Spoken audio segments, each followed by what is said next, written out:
All right, everybody, if you guys saw the beginning video that we're introducing a Chevy Avalanche to the channel, here we are.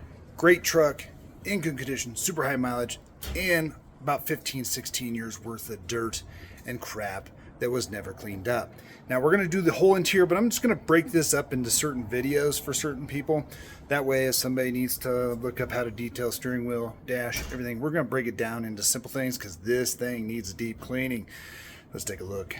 So this is the rare titanium interior. You can see these brown-esque smudges. The crevices here have that brown grime in there. You have a little bit of dust here. These aren't super gross, but as you can see, this is supposed to be white, not brown. It's disgusting. We will be changing out this door handle because this generation of Chevy trucks, this shit gets sharp, so we'll make sure we take care of that. These door pockets always get disgusting.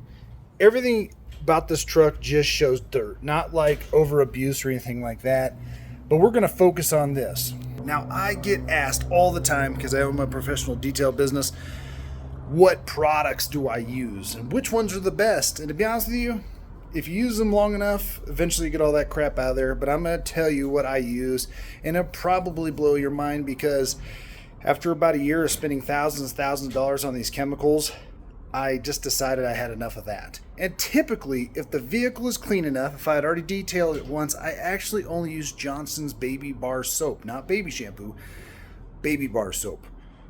This little guy, $2 off the shelf. The reason why I use this is because if you can use it on your baby's head and bottom, you can use it on your baby that you drive.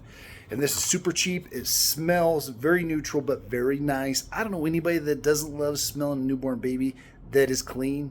So at the end of the day, this is a cheap thing. I will link it down below. You can get it at Walmart or wherever. It doesn't really matter. And one bar will detail a car probably a dozen times. Now, when you have a car this gross, you do have to step it up. But do you have to spend $100 on garbage off the shelf that promises you do great things and lift it? And those are chemicals, guys, meaning they can be irritants to your eyes if you don't get them all off, and you touch the door handle often and touch your face, your kids touch it.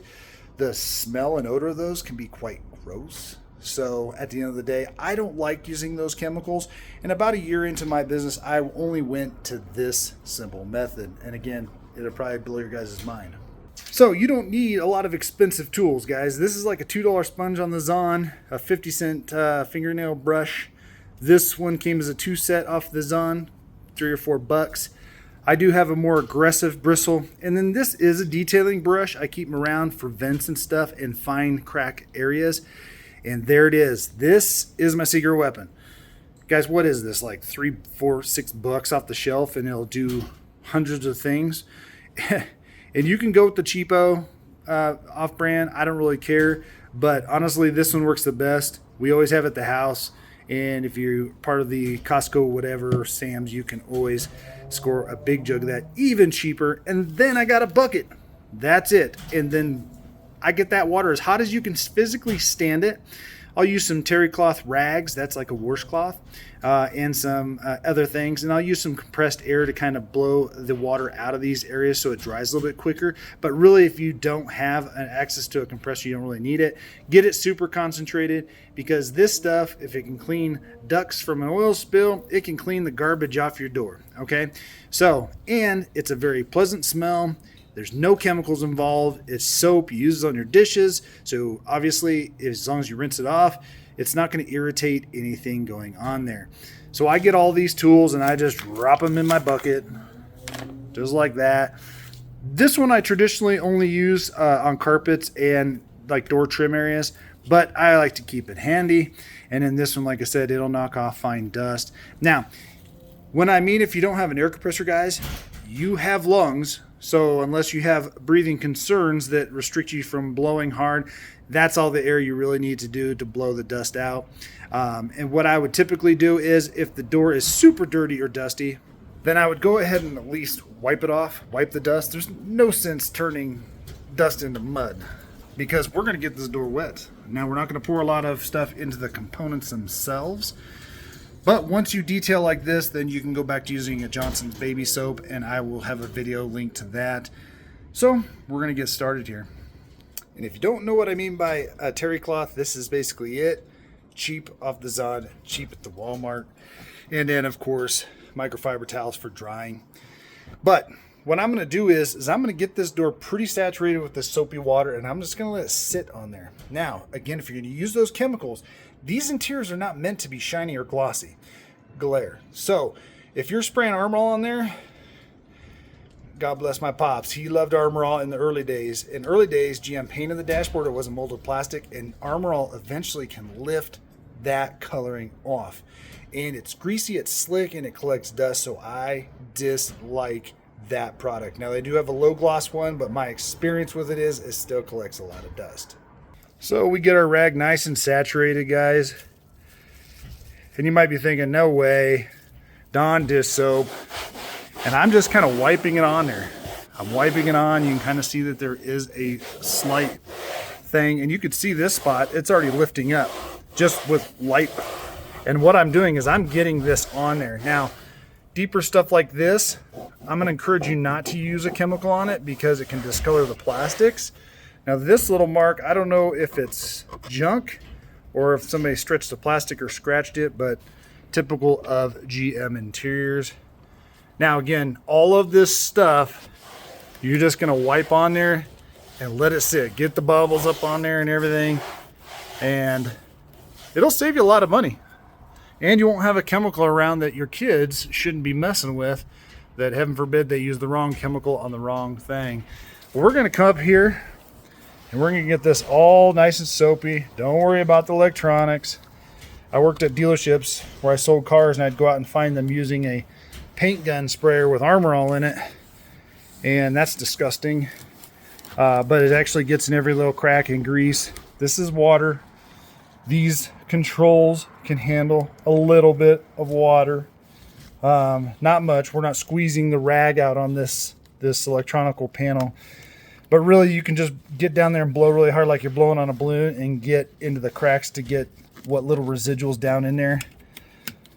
Now remember, this thing was sharp, so be careful around here. Don't slice your finger open. I've done it on these older GM ones, but I get everywhere in every crack.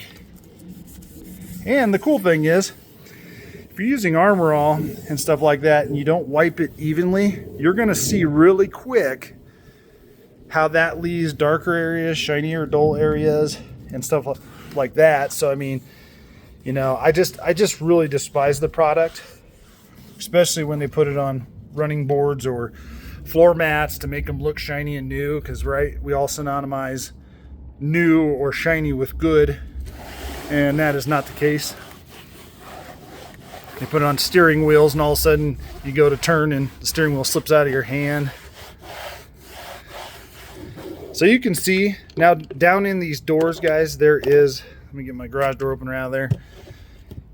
There is a little bit of a crack down in there on the inside edge. So if you get too much water in there, it will come out. But I'm just going to lather this up really good. Oh, there we go. There's the fuse puller. You never know what you're going to find in your doors. But if you truly use these cup holders for something that can spill and make sticky, then that's what it is. Now, I'm going to go over this 3 or 4 more times with the rag. You don't need to see that, or I don't need to high spin it for you. So we're just going to wipe over this 2 or 3 more times. Now I got it good and soapy. And now you guys might be thinking, who cares? Why would I even work this hard to clean it? I don't care that much about my car. Hey man, you do you, boo. I don't really care. At the end of the day, the vehicle, and I've said this before, I always get dinged on it, your vehicle is the second most expensive investment you're going to have. And I don't care what people say about investment is. If you need a car to get around your job, that's an investment. If you can't afford to get a new car, why would you want to ride around in a turd box? That's disgusting. That's up to you. And then lastly, say you want to actually sell this thing. First impressions are everything, and so this is a big deal.